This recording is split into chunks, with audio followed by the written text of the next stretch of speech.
Hello, good morning.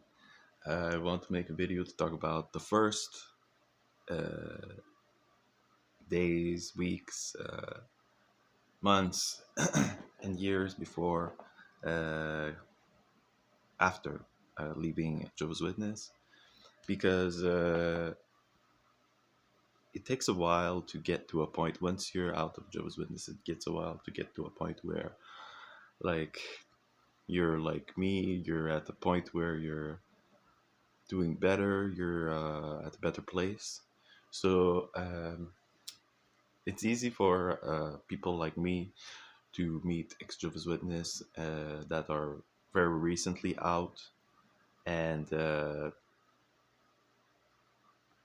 just having like this big gap between where we're at in our state of mind in our life. So I want to go back to those first moments after leaving. At least for me, how it was. Probably like that for you as well. Uh, just your concentration first of all is just really bad, so you need to be really interested in order to follow. Me, for me, it was like reading a lot. I go to the library, I read and read and read and read.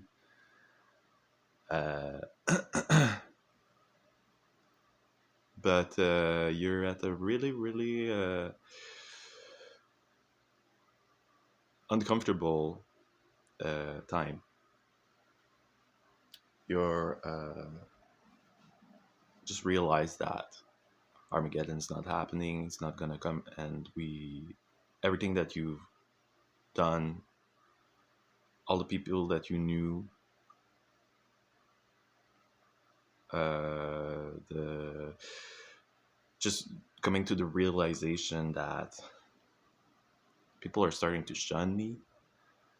This is a cult. I did not know what that was happening. Uh, it's almost like you don't even want to believe it, and then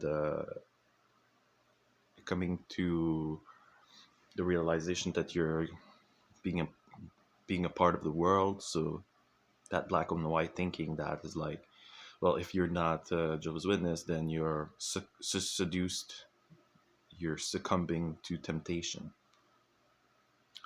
So that colors your the perspective of yourself. Uh, you start to think that I'm weak.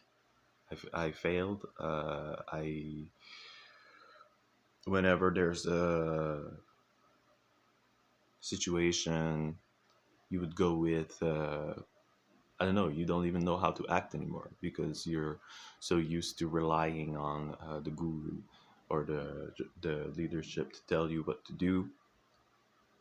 So what do you do now?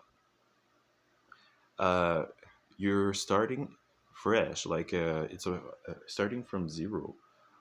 It seems because you just want to get rid of every part that's a Jehovah's Witness uh, in you, and the feelings are completely overwhelming.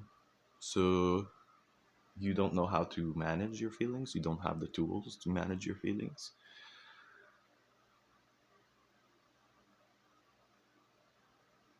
For me, I was grasping on, like, I was playing video games. Video games helped me to make me feel a little bit better.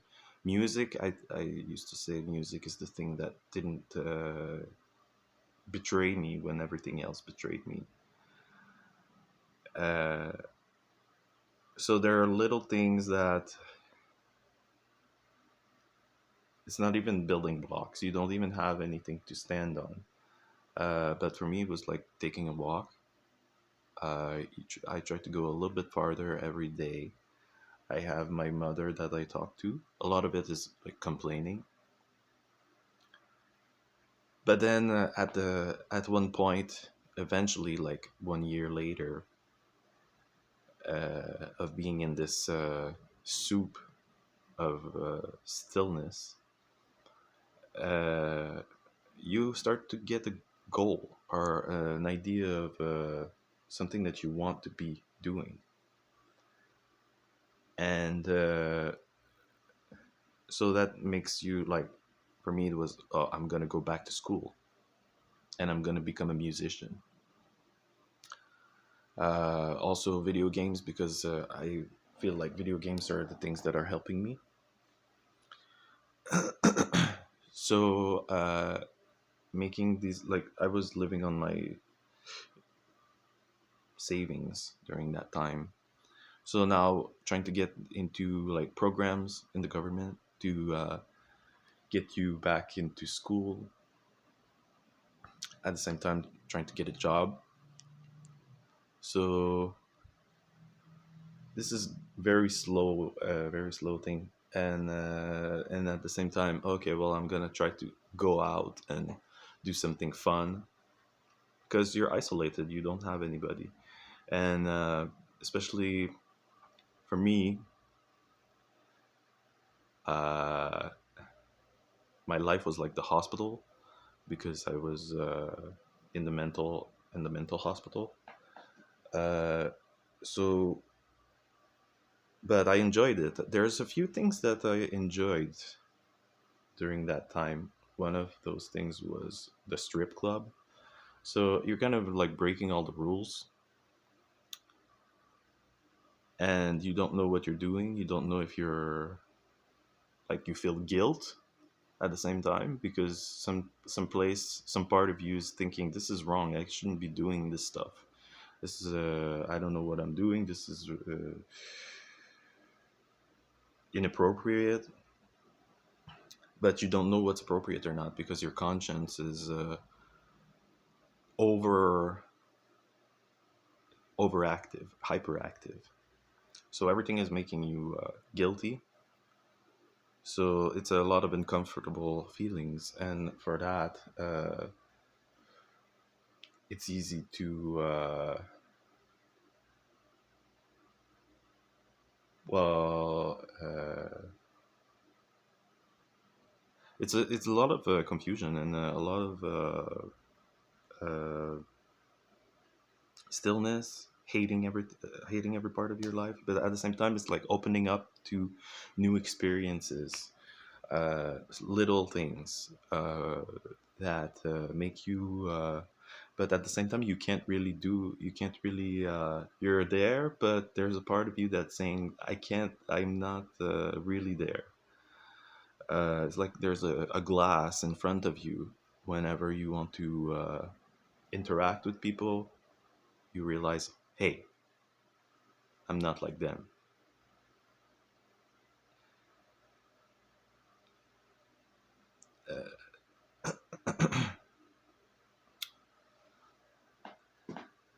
So in this time, I had a few Extrovert Witness stories that I would read, and a support group online for Extrovert Witness that I could get online. So these things helped me to. I remember positive feelings about that, because, oh, I can relate. Uh, I'm not the only person in this situation. And then it's like, you just want to get to know what's out there, because you don't know what you've been missing out on. So you want to open yourself up to life, to new experiences, breaking the rules, like martial arts, whatever you missed out, that you don't know if there's a good reason for it to be. You don't know if there's a good reason that you didn't partake in those things. So eventually, you start having positive experiences, and those positive experiences make you believe that, hey, I'm no longer Jehovah's Witness. I'm excommunicated, and I'm actually happy sometimes. So they lied on that. So it's like trying to figure out what's the lie, what's the truth, what's your truth, what do you like, what do you not like. Then a lot of personality test for me because I didn't know who I was. I was followed the rules. I got into construction when I was a teenager because that's the cult teaching. Uh, but for me, knowing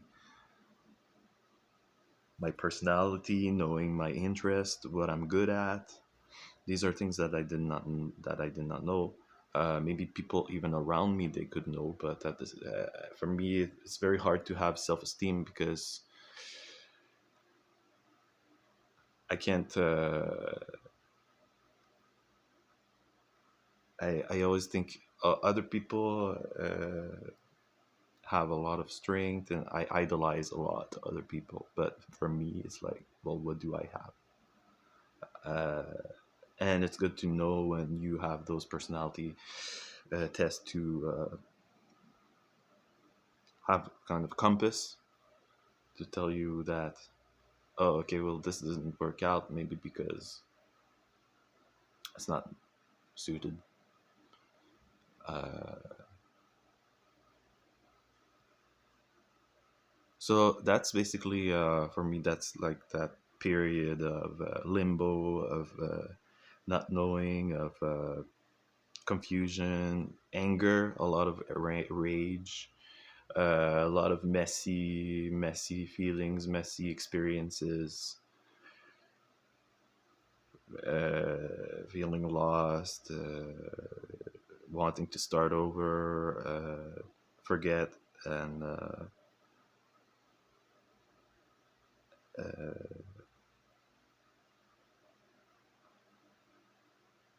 loss.